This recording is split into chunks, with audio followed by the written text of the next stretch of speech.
Have you ever searched on Google for how to create a website and ended up confused? Relax, you have Shadrach, and I'll be taking you through Module 2 of our web design course series. In Module 2, we'll be discussing WordPress in more detail. In Module 1, we learned that WordPress is the best tool for us to use in creating websites. But how do we get started with WordPress? By the end of this module, you should have a much better understanding of hosting, domain name, installing WordPress, and how to sign in to your WordPress dashboard. To clearly get started with installing WordPress, we have to understand the difference between WordPress.com and WordPress.org because very many beginners mess up with the two and this affects their web design journey forever. WordPress.org is the real free open source website where we have the freedom to manipulate WordPress to create any website of our choice, whereas WordPress.com is the paid limited ready-made service. Many websites you see on the internet are created using WordPress.org and they are not created using WordPress.com. For this reason, WordPress.org will be our choice too. Now that we understand the difference between WordPress.com and WordPress.org, we are far ahead of very many unguided beginners. To get started, we'll need hosting. As I explained in Module 1, hosting is simply server space where you rent for your website to reside. It's where we upload our files and designs for them to be accessible anytime, anywhere on the internet. Therefore, you will need web hosting to own your website and also to use a domain name of your own choice without limits. So, we shall head straight to WordPress.org on our browser. On the menu, choose hosting. Now, my best hosting service is Hostinger. You will find it down here. There are very many services as you can see, but Hostinger stands out. It's way more affordable, easy to use, and it gives a free domain name if you purchase a plan of 12 months or more. Therefore, as your tutor in this series, I advise you choose Hostinger.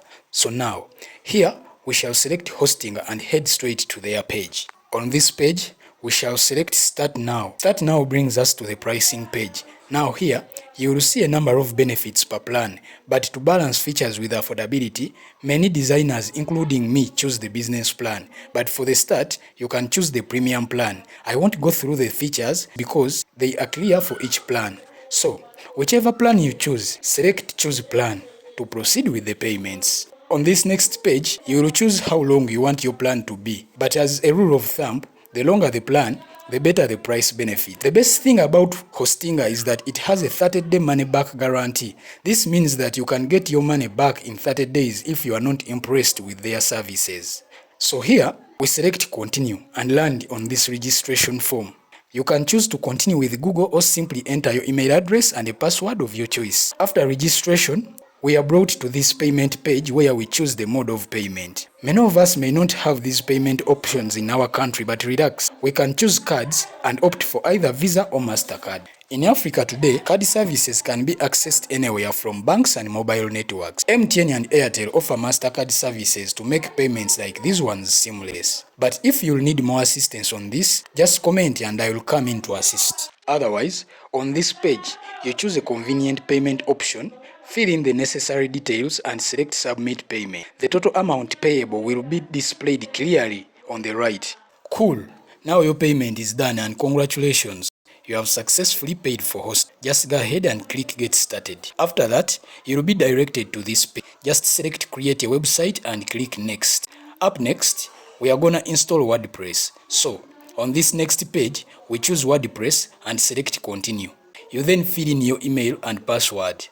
Attention here, these are the login details you'll need every time you log into your WordPress account. So every time you need to edit, you'll need to log in with your login details. After that, you then select Next. On the next page, you choose Create a Blank Site and click Next. Thank you for moving this far. So now, we are gonna choose a domain name. So if you purchased a plan of 12 months or more, you will be able to get a free domain name. But if you chose less, you'll have to pay for it at the time of purchasing hosting.